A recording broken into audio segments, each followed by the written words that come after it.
ఈరోజు ఏప్రిల్ 10వ తేదీ. ఇది ఒక శుభదినం.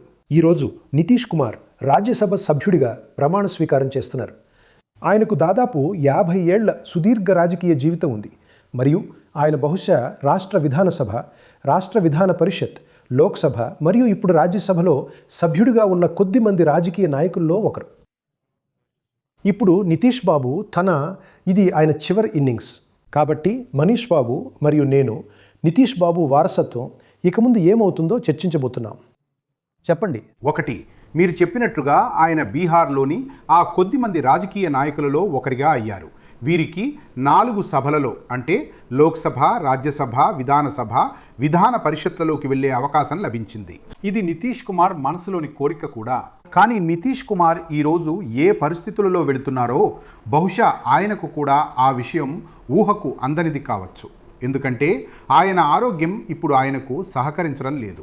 మరియు రాబోయే రోజుల్లో, రాబోయే 48 నుండి 72 గంటల్లో ఆయన ముఖ్యమంత్రి పదవికి రాజీనామా చేయాల్సి ఉంటుంది. మరియు ఆ తర్వాత ఎన్డీఏ శాసనసభా పక్ష సమావేశం జరుగుతుంది. మరియు దానికి కొత్త నాయకుడు జనతాదళ్ యునైటెడ్ నుండి కాకుండా బీజేపీ నుండి ఉంటారు. అంటే నితీష్ కుమార్ జీవితంలోనే ఆ కిరీటం బీజేపీ చేతుల్లోకి వెళ్తోంది. ముఖ్యమంత్రి పదవి కుర్చీ ఇప్పుడు నితీష్ కుమార్ నుండి బీజేపీ ఎమ్మెల్యేకు. బీహార్లో బీజేపీ ముఖ్యమంత్రి ఉండటం ఇదే మొదటిసారి. అది నిజమేనా? నిజమే. బీజేపీకి మొదటిసారి ముఖ్యమంత్రి ఉంటారు. కానీ ఈ కాబోయే ముఖ్యమంత్రి ప్రజల తీర్పుపై ఆధారపడి ఉండరు. ఎందుకంటే ప్రజలు ఇచ్చిన తీర్పు మీకు కూడా గుర్తుంది. మీరు కూడా బీహార్ శాసనసభ ఎన్నికల సమయంలో వచ్చారు. ఆ సమయంలో నినాదం ఇదే. 25 నుండి 30 వరకు మళ్ళీ నితీశే. కానీ 4 నెలల్లోపే ఆ సమయంలో కూడా నితీష్ కుమార్ అనారోగ్యంతోనే ఉన్నారు. ఎందుకంటే నితీష్ కుమార్, మీరు బీహార్ శాసనసభ ఎన్నికలను గుర్తు చేసుకుంటే అది మొదటిసారి జరిగిన ఎన్నిక. అందులో ఆయన మీడియాతో ఎలాంటి సంభాషణ జరపలేదు. మేము ఆయన ఒక ర్యాలీకి వెళ్ళినప్పుడు ఆయన ఎవరిని గుర్తుపట్టలేకపోయారు. సో ఆ సమయంలో కూడా అలాగే ఉన్నారు. కానీ ఈరోజు బీహార్లో ఏది జరుగుతున్నా అది బీజేపీ స్క్రిప్ట్ ప్రకారమే జరుగుతుంది. మరియు ఎక్కడో ఒక చోట బీజేపీ ఇదే కోరుకుంది.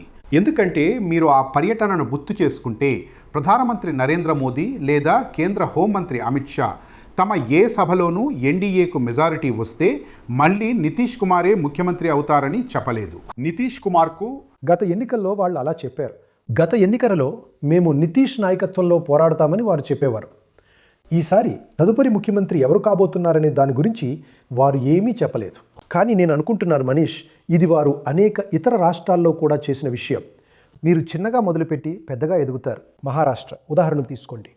కాబట్టి ఇది వారికి బలం లేని చోట బీజేపీ వ్యూహం. వారు ఒక జూనియర్ భాగస్వామిగా చిన్నగా ప్రవేశించి ఇప్పుడు బీహార్లో సీనియర్ భాగస్వామిగా మారే వరకు నెమ్మదిగా తమ స్థానాన్ని పెంచుకుంటూ వచ్చారు. బీజేపీ తన మిత్రపక్షాల నష్టంతోనే లాభపడుతుందనేది నిజం. మరియు బీహార్లో వారిది అలాంటి విస్తృత ఆధారిత సంకీర్ణం కాబట్టి. మరియు నేను నేటి బీజేపీ నాయకత్వానికి ఒక క్రెడిట్ కూడా ఇస్తాను. వారికి ఆ క్రెడిట్ వెళుతుంది. వారికి నితీష్ కుమార్ అనారోగ్యంతో ఉన్నారని తెలుసు. కానీ నితీష్ కుమార్కి ఏమైనా కానివ్వండి, ఆయన పరిస్థితి ఎలా ఉన్నా, ఆయన శారీరక ఆరోగ్యం ఎలా ఉన్నా, ఆయన కోర్ ఓటర్ ఆయనతోనే ఉన్నారనే సత్యం కూడా వారికి బాగా తెలుసు. మరియు బహుశా బీజేపీ కన్ను అదే కోర్ ఓటర్పై ఉంది. అందువల్ల మీరు నితీష్ కుమార్కు ఇంత గౌరవప్రదమైన నిష్క్రమణ ఇస్తున్నారని చెప్పవచ్చు. ఇదొకటి. దీని మరో కోణం ఏమిటంటే ఈరోజు బీహార్లో అధికార మార్పిడి జరుగుతున్నప్పటికీ ఎన్డీఏ యొక్క కోర్ ఓటర్ ఎక్కడో సంతోషంగా లేరు. వారిలో ఒక నిరాశ ఉంది. మరియు మీరు నితీష్ కుమార్ వారసత్వం గురించి మాట్లాడితే నితీష్ కుమార్ వారసత్వం ఇదే. నితీష్ కుమార్ అనారోగ్యంతో ఉన్నారు. ముఖ్యమంత్రి పదవికి రాజీనామా చేస్తారు. ఆయన స్థానంలో బీజేపీ ముఖ్యమంత్రి ఉంటారు. కానీ ఎలాంటి సంతోషం లేదు. ఎవరూ సంతోషాన్ని జరుపుకోవటం లేదు. అయితే ఇన్నేళ్లలో 2వ శ్రేణి నాయకత్వాన్ని అభివృద్ధి చేయడంలో నితీష్ కుమార్ విఫలమయ్యారని కూడా దీని అర్థం. ఆయన ఎప్పుడూ ప్రధాన వ్యక్తిగా ఉన్నారు. ఆ తర్వాత ఎవరూ లేరు. ఇప్పుడు ప్రశ్న ఏమిటంటే, బీజేపీ లేదా జనతాదళ్ కాకుండా ఈ భాగస్వామ్య పక్షాలన్నీ తమ స్థానాలను ఎక్కడ కనుగొల్టాయి? వారి స్థానాలు జేడీయూతోటే ఉంటాయా? ఎందుకంటే చాలామంది పోటీదారులు ఉన్నారు. అలాగే మిస్టర్ లాంటి వాళ్ళు, కుష్వాహా మిస్టర్ లాంటి వాళ్ళు, పాస్వాన్ వాళ్ళు అక్కడే వేచి ఉంటారా? లేదా మరింత మెరుగైన అవకాశాల కోసం చూస్తారా? ఇప్పుడు నితీష్ వెళ్ళిపోయారు కాబట్టి ప్రభుత్వ పాలనలో వారు అధిక వాటా కోసం చూస్తారా? చూడండి, నితీష్ కుమార్ అధికారంలో లేకపోగానే ఉపేంద్ర కుష్వాహా లేదా చిరాగ్ పాస్వాన్ వీరి బార్గెనింగ్ పవర్ లేదా ఆ ప్రభుత్వంలో వారి షేరు అని మీరు చెప్పొచ్చు, అది పెరిగిపోతుంది. ఎందుకంటే నితీష్ కుమార్తో ఉన్నప్పుడు మీరు ఏమనుకున్నా ఆయనకి ఎవరూ డిక్టేట్ చేయలేకపోయేవారు. కానీ జనతాదళ్ యునైటెడ్ భవిష్యత్తు విషయానికి వస్తే వారి కుమారుడైన Nishant, he's the only son, అతను అధికారంలోకి రాకపోతే, అతను డిప్యూటీ చీఫ్ మినిస్టర్ కాకపోతే అప్పుడు ఖచ్చితంగా జనతాదళ్ యునైటెడ్ యొక్క చీలిక లేదా డిసింటిగ్రేషన్ అదే సమయంలో మొదలవుతుంది. కానీ ఒకవేళ నిశాంత్ వస్తే జనతాదళ్ యునైటెడ్ మరికొన్ని సంవత్సరాల పాటు సర్వైవ్ అవుతుందని మీరు చెప్పవచ్చు. అయితే మీరు ఇప్పుడు నాకు మహారాష్ట్ర వంటి ఉదాహరణ ఇస్తున్నారు. బాలాసాహెబ్ చనిపోయారు, ఉద్ధవ్ వచ్చారు, కొద్ది కాలం ఉన్నారు, చీలిపోయింది. కాబట్టి ప్రశ్న ఏమిటంటే, ఒకప్పుడు తండ్రి తర్వాత కొడుకు ముఖ్యమంత్రి అయ్యే కాలం ఉండేదని కాదు. ఇప్పుడు ఏం జరుగుతోందంటే చుట్టూ ఇతర వ్యక్తులు ఉన్నారు, మరియు అది అంత సులభం కాదు. ఎందుకంటే ఇతర వ్యక్తులకు ఆశయాలుంటాయి. కుటుంబ నియంత్రణలో ఉన్న పార్టీలో కుటుంబేతర సభ్యునికి అవకాశం ఉండదు. కాబట్టి కొంతమంది విడిపోయి తమ సొంత ఏబీసీల పార్టీలను ఏర్పాటు చేసే అవకాశం ఉందా? చూడండి, రీజనల్ పార్టీస్లో సక్సెషన్ విషయంలో 2 రకాల సక్సెషన్లు జరిగాయి. ఎప్పుడైనా ఒక పార్టీ వ్యవస్థాపకుడు, అది బాలాసాహెబ్ అయినా, లాలూ యాదవ్ అయినా, రామ్ విలాస్ పాస్వాన్ అయినా, వాళ్ళు తమ జీవితంలో రాజకీయంగా చురుకుగా ఉన్నప్పుడు, ఆరోగ్యంగా ఉన్నప్పుడు వాళ్ళు వారసత్వాన్ని, వాళ్ళు ఉత్తరాధికారత్వాన్ని స్పష్టం చేశారు. ఎందుకంటే మీకు తెలుసు, ఉద్ధవ్ వచ్చినప్పుడు రాజ్ ఠాక్రే దానితో చాలా కోపంగా ఉన్నారని. ఉద్ధవ్ కూడా చాలా అయిష్టంగా ఉన్న రాజకీయ నాయకుడు. కానీ నితీష్ కుమార్ విషయంలో ఏం జరుగుతోందంటే, నితీష్ కుమార్ ఈరోజు ఆరోగ్యంగా లేరు. నితీష్ కుమార్ ప్రజల మధ్యలోకి వెళ్ళి తన కొడుకు భుజం మీద చేయి వేసి మీరు ఇతన్ని అంగీకరించండి అని చెప్పలేరు. ఏది జరుగుతున్నా అది ఒక రకంగా బలవంతం లేదా కాలం వారికి ఇది నిర్దేశిస్తోంది. ఎందుకంటే నితీష్ కుమార్ అనేవారు, సోదరా, నేను నా కుటుంబాన్ని ప్రోత్సహించే వ్యక్తిని కాదు అని. నాకు నా మొత్తం బీహార్ నా కుటుంబం. Let me ask you a question. ఒకవేళ నితీష్ కుమార్ తన కొడుకు భుజం మీద చేయి వేస్తే బీజేపీ ఏం చేయబోతోంది? Does the BJP want Nitish Kumars party to continue are to breakup? A party అయినా, ఏ కూటమి భాగస్వామి అయినా తమ మిత్రపక్షం బలంగా ఉండాలని వారు కోరుకోరు. ఒకవేళ నిశాంత్ వస్తే రాబోయే రోజుల్లో వారికి ఈ సంకీర్ణాన్ని నడపడం ఇంకాస్త కత్తి మీద సాము అవుతుందని బీజేపీకి కూడా తెలుసు. అది ఒక రకంగా చూడండి, బీజేపీ అనే పార్టీ ఏం కోరుకుంటుందంటే, ప్రతి చోట మిత్రపక్షాలు విచ్ఛిన్నమయ్యే కొద్దీ, మిత్రపక్షాలు బలహీనపడే కొద్దీ బీజేపీ బలపడుతుంది. ఒకవేళ నిశాంత్ వస్తే జనతాదళ్ యు ఇదే రూపంలో ఉంటుంది. జనతాదళ్ యు ఓటరు నిశాంత్ నాయకత్వాన్ని అంగీకరిస్తే అప్పుడు బీహార్లో బీజేపీకి ముఖ్యమంత్రి కిరీటం దక్కినప్పటికీ వారి ఓటు వారికి లభించదు. If there is some kind of division within the Janata Dal United, who is more likely to gain which segments? They won't all go one place. Many will remain. Will they go to BJP? వారు ఒక పాస్వాన్ వద్దకు వెళ్తారా? వారు ఒక కుష్వాహా వద్దకు వెళ్తారా? వారు ఎక్కడికి వెళ్తారు? చూడండి, మెజారిటీ బీజేపీతోనే వెళ్తుంది. ఎందుకంటే చూడండి, జనతాదళ్ వెళ్తుంది అంటే they will become part of that or they will support them. They will support. ఎందుకంటే చూడండి, జనతాదళ్ యునైటెడ్ యొక్క కోర్ ఓటర్ కూడా 20 సంవత్సరాలుగా అధికారంలో ఉండటం వల్ల ఒక రకంగా he's also addicted, he's also expose to the power, so he will move with the power.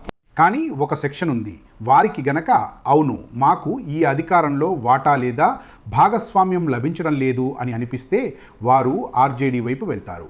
కానీ ఇదంతా బీజేపీ జనతాదళ్ యునైటెడ్ యొక్క కోర్ ఓటర్స్, వారి రిప్రజెంటేటివ్స్ని ఏ విధంగా తమతో కలుపుకోవటంలో విజయవంతమవుతుందనే దానిపై ఆధారపడి ఉంటుంది. చూడండి, నేటి బీజేపీ దోరాబ్, దాని దగ్గర చాలా రిసోర్సెస్ ఉన్నాయి.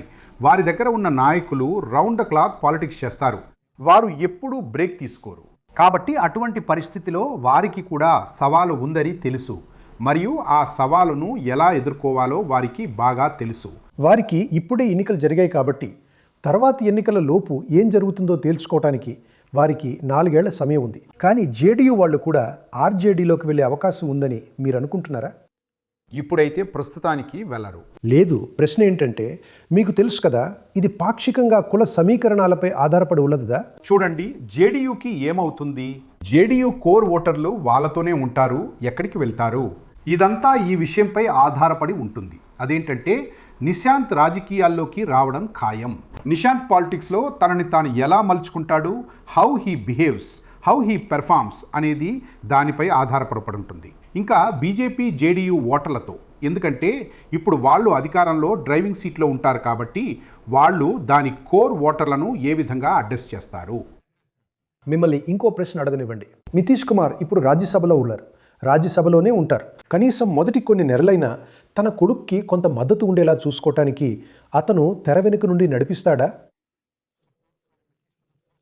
లాలు స్పష్టంగా తప్పుకుని తన కొడుకు తేజస్విని ముందుకు రానిచ్చారు. ఇక్కడ అతను తప్పుకుని ఒక రకంగా నేను ఇక క్రియాశీలక రాజకీయాల్లో లేను అని చెప్తున్నారు. నేనంటున్నది ఏంటంటే అతను సందేశాలు పంపుతూ జనాలతో మాట్లాడుతూ బయట నుండి తన కొడుక్కి మద్దతు ఇవ్వడానికి ప్రయత్నిస్తూనే ఉంటాడా? దో రబ్బు, ఇది విల్ హీ అనే విషయం కాదు. అతను చేయవలసి ఉంటుంది అంటే ఇది ఎంపిక కాదు. ఇది తన కొడుకును రాజకీయాల్లో స్థిరపరచాలనే అతని అనివార్యత. అందుకే నితీష్ కుమార్ వద్ద తన కొడుకుకు మద్దతు ఇవ్వడానికి, కొడుకును నిలబెట్టడానికి అతనికి సౌకర్యవంతంగా తన శ్రేణులతో అతన్ని పరిచయం చేయటం తప్ప మరో మార్గం లేదు. అంటే మీ ఉద్దేశ్యం అతను తన కొడుకుకు సహాయం చేయడానికి ఒక విధంగా సుదూర రాజకీయాలు చేస్తాడనా?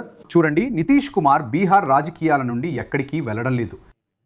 నితీష్ కుమార్ ముఖ్యమంత్రి కుర్చీని కోల్పోయినా సరే, బీజేపీ ఈరోజు అతన్ని ఒక విధంగా బయటకు పంపేసినా సరే, కానీ అతని ప్రతిష్ట, అతని పని మరియు అతని నీడ అంటే అతని షాడో, అది బీహార్ రాజకీయాలపై రాబోయే కొన్ని దశాబ్దాల వరకు మీకు కనిపిస్తుంది.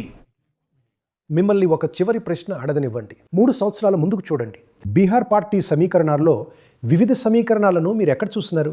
యథాతథ స్థితి నిస్సందేహంగా కొనసాగుతుందని నేను అనుకుంటున్నాను. కొత్తగా వచ్చే ముఖ్యమంత్రి నితీష్ కుమార్లో 10వ వంతు కూడా ఉండడు. ఎందుకంటే నితీష్ కుమార్కు ఒక అనుభవం ఉండేది. ఆయన రైల్వే మంత్రిగా ఉండేవారు. ఆ తర్వాత ఆయన బీహార్ ముఖ్యమంత్రిగా ఉన్నారు. ఆయనకు పార్లమెంటరీ పాలిటిక్స్లో ఆయనకు ఒక అనుభవం ఉండేది. ఎందుకంటే ఆయన 77 నుండి ఎన్నికలలో పోటీ చేస్తూ ఉండేవారు. 85లో ఆయన మొదటిసారి ఎమ్మెల్యే అయ్యారు. 89లో ఎంపీ అయ్యారు. 2005 నవంబర్లో ఆయన మొదటిసారి ముఖ్యమంత్రి అయ్యారు. అయితే ఆ స్టేచర్ గల నాయకుడు బీహార్లో ఏమి చేయాలనే అంతటి ఆలోచన, అలాంటి నాయకుడైతే దొరకలేరు మీరు ఆయనతో కంపేర్ చేస్తే. కానీ ఈ సవాలు ఇప్పుడు ప్రధానమంత్రి నరేంద్ర మోదీ, కేంద్ర హోంమంత్రి అమిత్ షా పైన ఉంటుంది. ఏంటంటే వారు కొత్తగా ఎవరినైతే బీహార్ ముఖ్యమంత్రిగా చేస్తారో అతనికి ఏ విధంగా బ్యాక్ చేస్తారు అనేది. ఇదంతా ఈ అన్ని విషయాల మీద ఆధారపడి ఉంటుంది. Okay, thank you Manish. డీకోడర్లో మన బీహార్ పైన మరియు దేశంలోని ఇతర రాష్ట్రాల రాజకీయాలపైన ఈ ప్రత్యేక చర్చ కొనసాగుతుంది. చూస్తూనే ఉండండి డీకోడర్.